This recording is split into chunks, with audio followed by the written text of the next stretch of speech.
Começando mais uma análise e hoje eu quero trazer para vocês os bastidores das últimas reuniões e discussões sobre como e onde uma resposta pode ser dada contra os persas.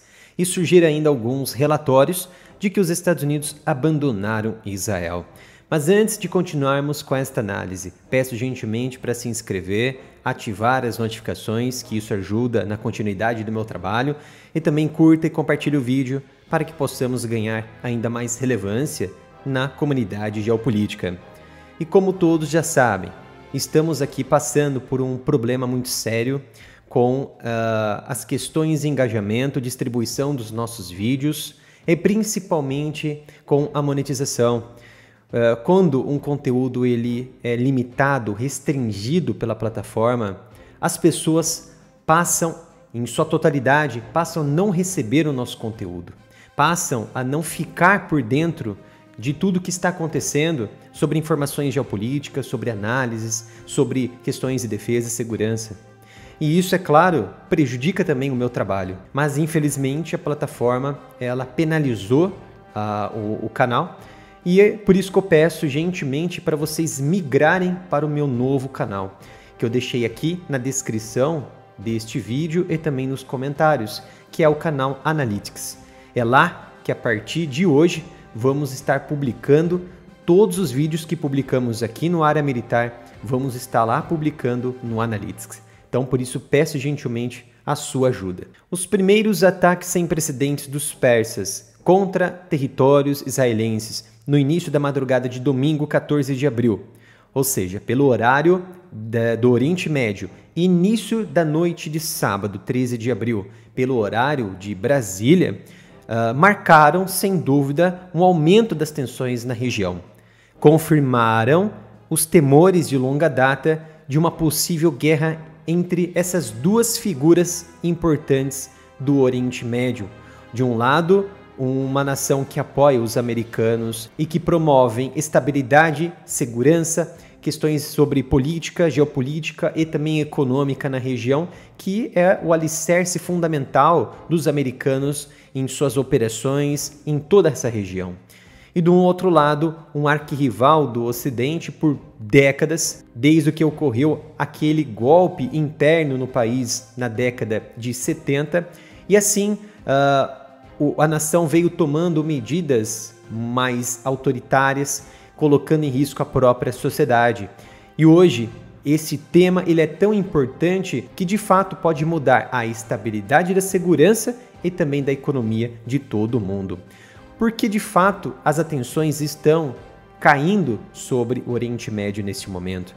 Isso porque a guerra, qualquer tipo de guerra, sempre suscita, sempre traz complicações, apreensões e espantos. Foi assim na época dos otomanos, na época das cruzadas, e esses conflitos sempre eram muito bem comentados entre os povos e, além do mais, surgiram também temor que chegassem até os seus reinos mais distantes naquela época. Mas a questão hoje ela é muito mais séria por envolver nada mais que um mundo mais globalizado, em um momento em que todo o planeta ele está interligado, seja pelos meios de comunicação, pelos meios econômicos, pelas vias de navegação, vias marítimas, vias de comércio. E o Oriente Médio ele produz hoje, atualmente, cerca de 1/3 de todo o petróleo do mundo. Ali existem 5 das principais nações produtoras e exportadoras que fazem parte da OPEC. Então, só o Estreito de Hormuz, para vocês terem uma ideia, hoje é um corredor ali dos persas entre a região do Golfo Pérsico para o Mar da Arábica, o Mar Arábico, e cerca de 1/5 de todo o volume do consumo de petróleo de todo o planeta passa diariamente pelo Estreito de Hormuz. Uma média de 20,5 milhões de barris por dia de petróleo bruto, condensado e seus derivados do petróleo. Ali na região, então, do Hormuz é muito importante para a estabilidade econômica de todo o planeta. Imagina uma consequência como a que podemos aí estar imaginando de um conflito nesses mares, de um conflito desses estreitos. Imagina o que pode ocasionar diante de um ataque sem precedente de todos os envolvidos ali da região. Por exemplo, vocês estão observando uma imagem nesse momento. Essa imagem mostra o fluxo do comércio, o fluxo de navegação. Vejam, observem a intensidade do fluxo naval marítimo por toda essa região, no Estreito de Hormuz, no Mar da Arábica, na região do Baixo Mar Vermelho, na região do Alto Mar Vermelho, a região que sai ali para a Península do Sinai, no Mediterrâneo. Então, são áreas de crossover, áreas de cruzamento que se interligam e uma depende da outra para a estabilidade dessas nações que produzem e exportam produtos derivados do petróleo. Então, quando houve esses ataques iniciais lá no final de semana, é claro que nos veio à mente a impossibilidade dos israelenses não responderem. Então, por quê? Quando houve esse ataque, já pensamos em uma retaliação, em uma resposta imediata, mas ainda não aconteceu. E é claro que do dia 7 de outubro do ano passado, aquele acontecimento horroroso que ocorreu dentro do território israelense, que eu não posso detalhar por conta das políticas do YouTube, trouxe ali uma apreensão muito grande que a qualquer momento poderia haver ali uma retaliação por parte de Tel Aviv. Só que demorou muito tempo por conta dos preparativos e das consequências disso tudo. Estava preparando o terreno, tanto terrestre, geopolítico, aéreo e também marítimo, para que a operação fosse realmente perfeita, do ponto de vista, é claro, militar. Nesse momento, observamos que a maior apreensão é como e onde essa resposta deve acontecer. Já vimos agora relatórios mais recentes informando que o presidente Joe Biden alertou o primeiro-ministro israelense de que não participaria dessa contraofensiva contra os persas se os israelenses decidirem retaliar, responder em massa, tanto com mísseis ar-ar, tanto com mísseis ar-terra, quanto também com drones durante as próximas horas. Joe Biden estaria, de fato, com medo das consequências que estão por vir? Sim, está com medo, mas não pelas consequências econômicas, mas sim por aquilo que eles mais pensam sempre, desde o momento que assumem a caneta como um presidente, assumem o poder. É a sua candidatura, é o seu mandato. Então isso vai prejudicar na atual corrida que já está acontecendo de fato nos Estados Unidos. Então ele não quer perder essa oportunidade de angariar votos.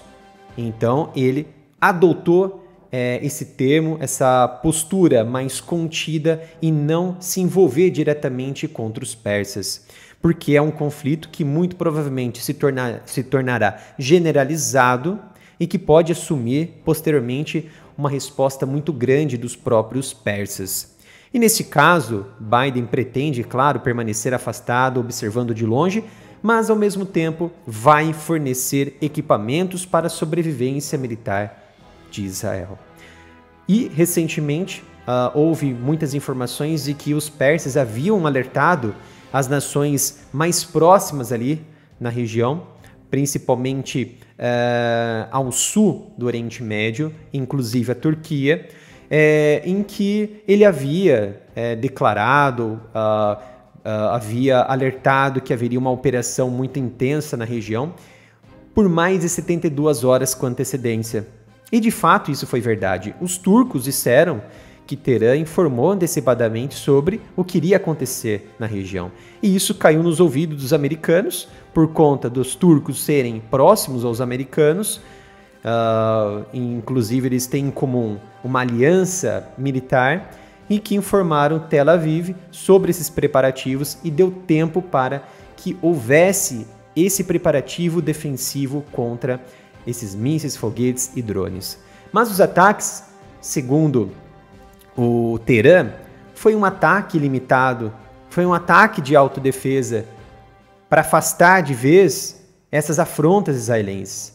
Mas, observando tudo isso, é pelo contrário, foram ataques não limitados, foram ataques desproporcionais, não foram ataques proporcionais com o que houve lá em Damasco, quando um indivíduo da força de elite dos persas perdeu a sua vida por um ataque israelense.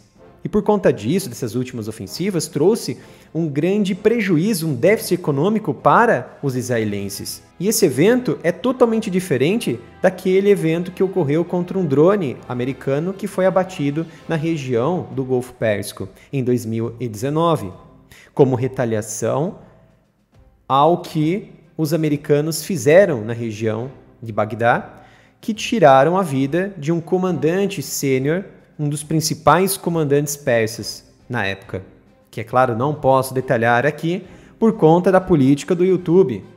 Por isso que eu peço para que se inscrevam no meu novo canal, que eu deixei aqui na descrição e também nos comentários o link. Então, é totalmente diferente porque foi proporcional. É claro que não perderam uma vida, os americanos, mas foi proporcional. Houve um ataque limitado. E o que observamos no final de semana foi desproporcional. E hoje, a importância que tem o Oriente Médio está muito acima de qualquer resposta. Então é preciso ter cautela. Vai haver um ataque por parte dos israelenses? Não tenho certeza, ninguém tem certeza.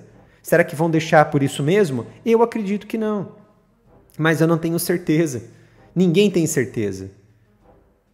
E, para se ter uma ideia, este é o tráfego atual da região, tráfego naval marítimo.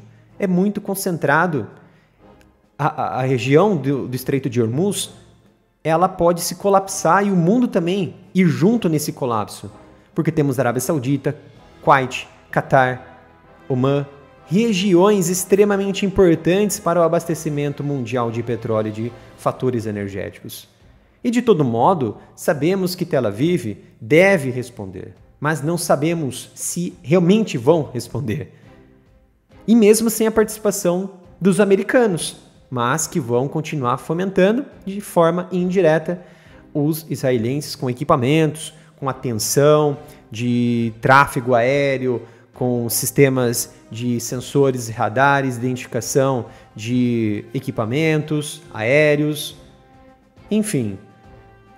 Retratando aqui todo esse acontecimento, nos bastidores há uma dúvida que paira nessas autoridades israelenses.